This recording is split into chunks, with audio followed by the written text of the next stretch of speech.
రైతాంగానికే కాకుండా యావత్ ప్రజానికానికి ఎంతో మేలు చేశాయని చెప్పడానికి గర్వపడుతున్నాను అధ్యక్ష. అదే నిబద్ధత, అదే ఆశ, అదే ఆశయాలతో ప్రతిష్టాత్మకంగా ప్రవేశపెట్టిన ఈ భూభారతి 2024 రెవెన్యూ చట్టం నిజమైన ప్రజల చట్టం. అక్షరాల భూమి ఉన్న ప్రతి ఒక్కరికి ఇది చుట్టం అధ్యక్ష. అంతేకాదు దేశ చరిత్రని సరికొత్త సంస్కరణలతో లిఖించిన 3 వ్యక్తుల గురించి ఇక్కడ చెప్పుకోవాలి అధ్యక్ష. అదృష్టవశాత్తు ఈ సంస్కరణలన్నీ చేసింది తెలంగాణ బిడ్డలే కావటం మరొక విశేషం.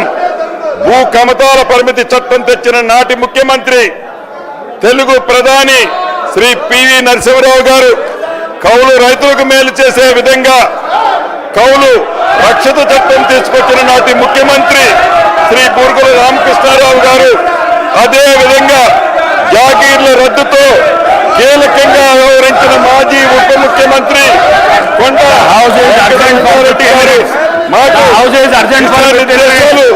అని ఇక్కడ చెప్పాలి. అడుగు జాడల్లో అధ్యక్ష ఇది ఏమి సంస్కృతి అధ్యక్ష?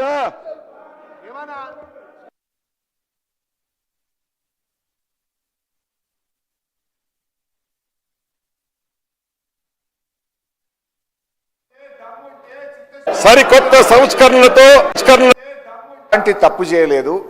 చట్ట ప్రకారంగా పద్ధతి ప్రకారంగానే ఈ రాష్ట్ర ప్రతిష్ట పెంచడానికి, ఈ రాష్ట్ర ఆదాయం పెంచడానికి కేటీఆర్ గారు అన్నీ ఆలోచించి నిర్ణయం తీసుకున్నామని మేము చెప్తున్నాం.